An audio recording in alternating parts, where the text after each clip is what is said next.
Okay, for those of you guys who are determined to use Excel or some other spreadsheet, I'm going to tell you flat out, I don't think this is the best tool for this. I think the calculator is a much better tool. Some of you guys have asked me at various points how important is the calculator to the class, and I told you the third unit of the course is when we'd really want it here.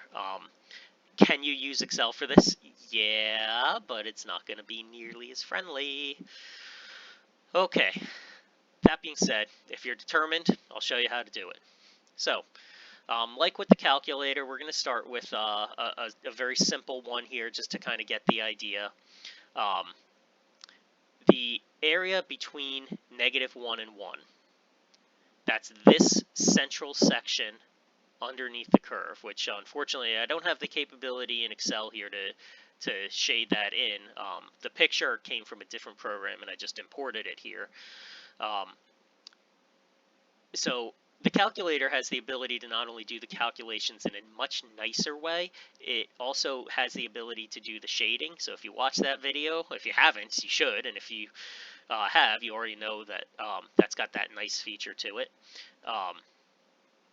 Excel, not so much. Excel is going to be like the binomial probabilities. All it's going to be is a flat command that you put in. So you find an empty cell somewhere, it doesn't matter where.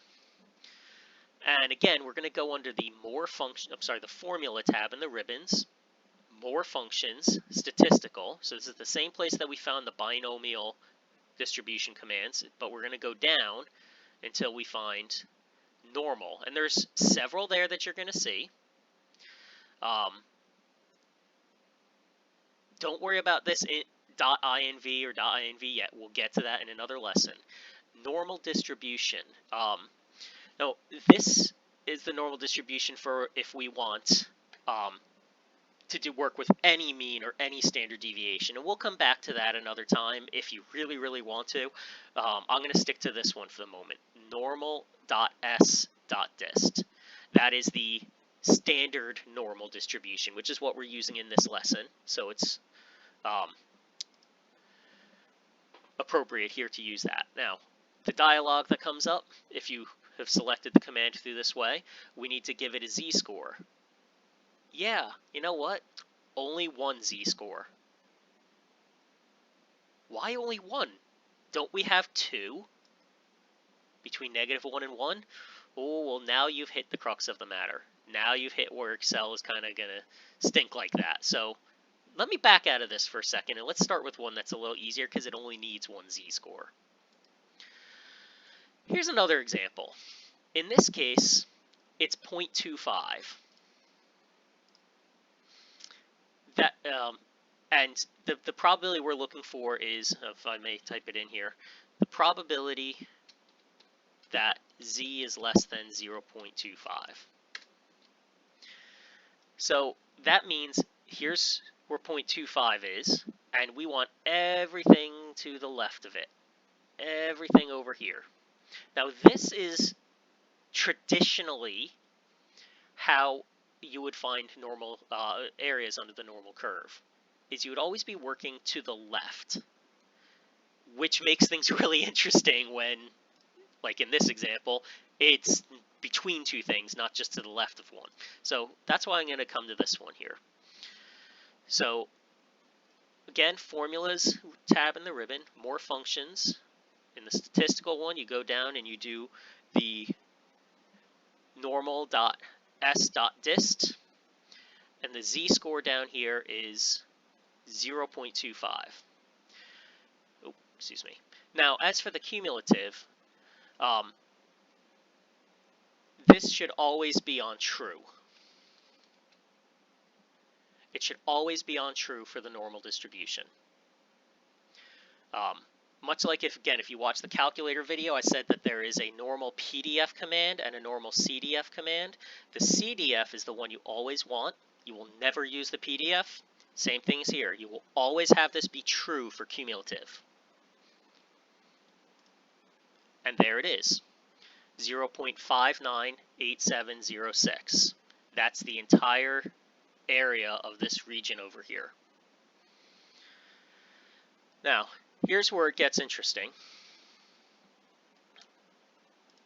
coming back to this one. In this case, we're doing the probability that the z-score is between -1 and 1.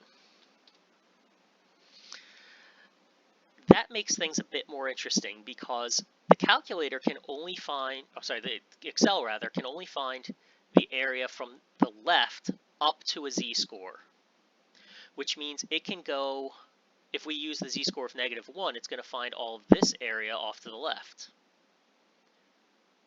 And if we use a z-score of +1, it's going to find all of this area off to the left, which is part of what we want, but then it's got an extra bit over here.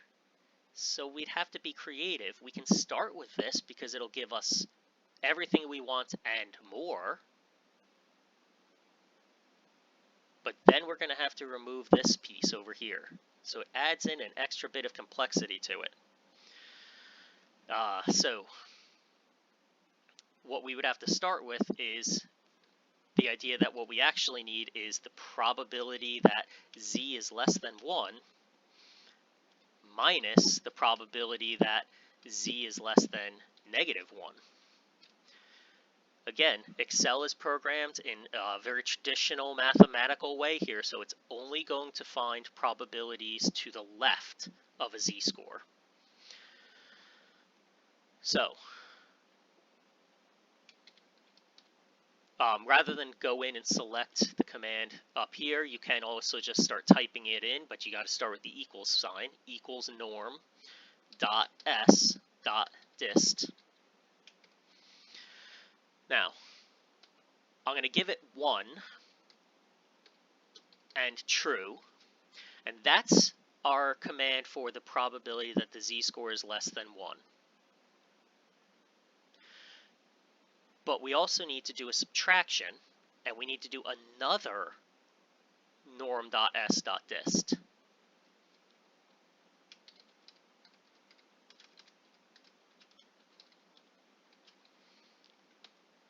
This time for -1, and again, always true. Now, part of the reason I chose this particular set of z-scores is because this corresponds to the empirical rule. The empirical rule says that between -1 and 1 should be 68% or 0.68 of the area or data values or probability. And that is what we get here.